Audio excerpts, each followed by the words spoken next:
बिस्मिल्लाहिर्रहमानिर्रहीम अस्सलाम वालेकुम। Welcome to my channel. कैसे हैं आप सब? उम्मीद है बिल्कुल ठीक ठाक होंगे और अपनी अच्छी सेहत को एंजॉय कर रहे होंगे। आज मैं बना रही हूँ मज़ेदार सा पास्ता।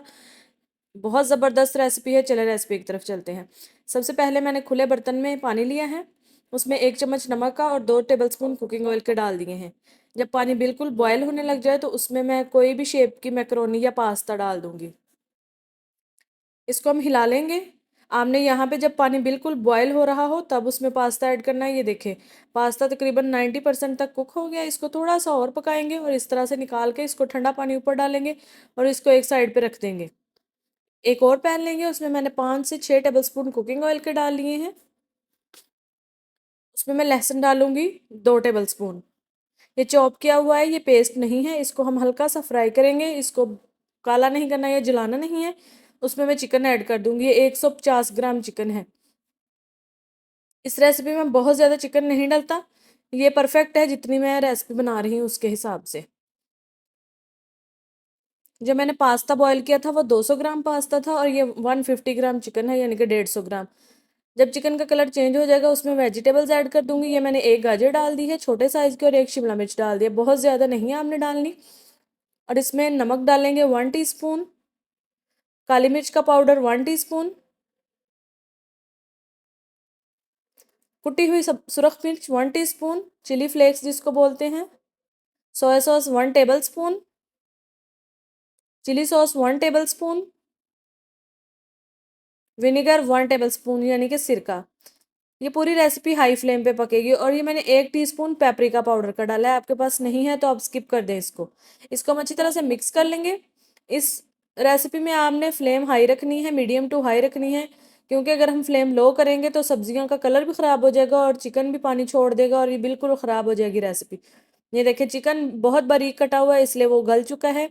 और सब्जियां भी हमने 2 मिनट से ज़्यादा नहीं पकानी, उनका कलर भी ख़राब हो जाएगा और वो नरम हो जाएंगे। हमें क्रंची चाहिए। ये देखिए, अभी हल्का सा पानी है, इसको मैं खुश्क कर दूंगी और मैं चूल्हा बंद कर दूंगी। ये देखें, ये तकरीबन तकरीबन सब्जियां रेडी हो चुकी हैं। ये देखें, बिल्कुल रेडी है, इनका कलर बिल्कुल चेंज नहीं हुआ। अब एक और पैन लेंगे, इसमें 2 चम्मच मैंने मक्खन के डाले हैं। आपके पास मक्खन नहीं है तो आप ऑयल यूज़ कर लें। इसमें मैंने 3 टेबलस्पून मैदे के डाले हैं। ये देखें, 3 टेबलस्पून भर के डाले हैं मैदे के। उसको हम हल्की आंच पे भूनेंगे। यहाँ पे आपने आग तेज़ नहीं करनी, मैदा जल जाएगा। ये देखिए, हल्की आग पे मैं मैदे को भून रही हूँ। आपने इसको 2 से 3 मिनट के लिए भूनना है। जब मैदा हल्का सा अपना कलर चेंज करना शुरू हो जाएगा तो फिर हम इसके अंदर दूध ऐड कर देंगे। ये देखें, इसकी भुनाई हो रही है और ये हल्का सा कलर चेंज होना शुरू हो चुका है मैदे का।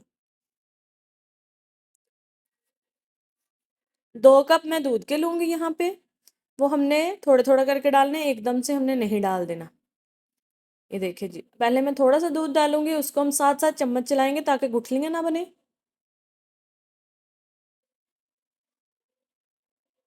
ये बाकी का दूध भी मैं शामिल कर दूंगी और इसको अच्छी तरह से मिक्स करेंगे ताकि ये सारे लम्स वगैरह ख़त्म हो जाएं। ये देखिए, सारे लम्स ख़त्म हो गए हैं, बिल्कुल ये मुलायम सा पेस्ट बन गया है। अब थोड़ा सा इसकी आग तेज़ करेंगे हम, इसमें बॉयल आना शुरू हो जाएगा। अब मैं इसमें वाइट पेपर 1 टीस्पून डाल रही हूँ और ये है 1 टीस्पून नमक। अगर वाइट पेपर नहीं है तो आप ब्लैक पेपर डालें। और ये मिक्स्ड हर्ब्स हैं 1 टीस्पून। नहीं है तो आप इसमें ऑरिगेनो भी डाल सकते हैं। इन सब चीज़ों को हम अच्छी तरह से मिक्स करेंगे। वाइट पेपर हमने इसलिए डाली है ताकि सॉस का कलर ख़राब ना हो, ये वाइट ही रहे। अब जो मैंने वेजिटेबल्स रेडी करके रखी थी, चिकन और वेजिटेबल्स, वो इसके अंदर ऐड कर दूंगी।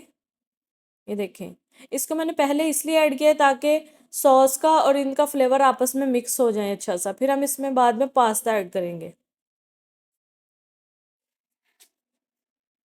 इन सब चीज़ों को मिक्स कर लेना है। आपने यहाँ पे एक दफ़ा नमक चेक कर लेना है। अगर आपको नमक या मिर्च थोड़ी सी कम लगे तो आप इसमें ऐड कर सकते हैं, लेकिन इसमें बहुत ज़्यादा स्पाइसेस नहीं होते, इसलिए जो रेसिपी मैंने आपको बताई है उसके हिसाब से ये ठीक है। देखिए, मिक्स हो गया। अब मैं इसमें अपना पास्ता मैक्रोनी ऐड कर दूंगी। इसको हम अच्छी तरह से मिक्स कर लेंगे। बहुत मज़ेदार रेसिपी, आप लोग ज़रूर ट्राई करिएगा, बिल्कुल झटपट बन के तैयार हो जाती है। इसको अच्छी तरह से मिक्स कर देंगे। इसमें मैं थोड़ी सी चीज़ डालूंगी। चीज़ से इसका बहुत अच्छा सा क्रीमी सा टेक्सचर आ जाएगा। अगर आपके पास चीज़ भी अवेलेबल नहीं है तो आप इसको भी स्किप कर दें। आप कोई भी चीज़ ऐड कर सकते हैं, चेडर चीज़ या मोज़रेला या पिज़्ज़ा चीज़, जो भी है आपके पास आप इसमें डाल दें। ये देखिए कितनी ज़बरदस्त इसकी लुक आ रही है, बहुत मज़े का था। ये देखिए चीज़ डालने से ये कितना क्रीमी सा टेक्सचर आ रहा है इसका। अगर आप लोग चैनल पे नए हैं तो चैनल को सब्सक्राइब कर लें और बेल नोटिफिकेशन को आपने ज़रूर ऑन करना है ताकि हर नई आने वाली वीडियो का नोटिफिकेशन आपको मिल जाए। अब मैं आऊँगी एक नई वीडियो के साथ, तब तक के लिए दुआओं में याद रखिएगा और चैनल को सब्सक्राइब करना मत भूलिएगा और वीडियो को लाइक शेयर कर दीजिएगा, अपने फ्रेंड्स एंड फैमिली के साथ शेयर कर दीजिएगा। दुआ में याद रखिएगा। अल्लाह हाफिज़।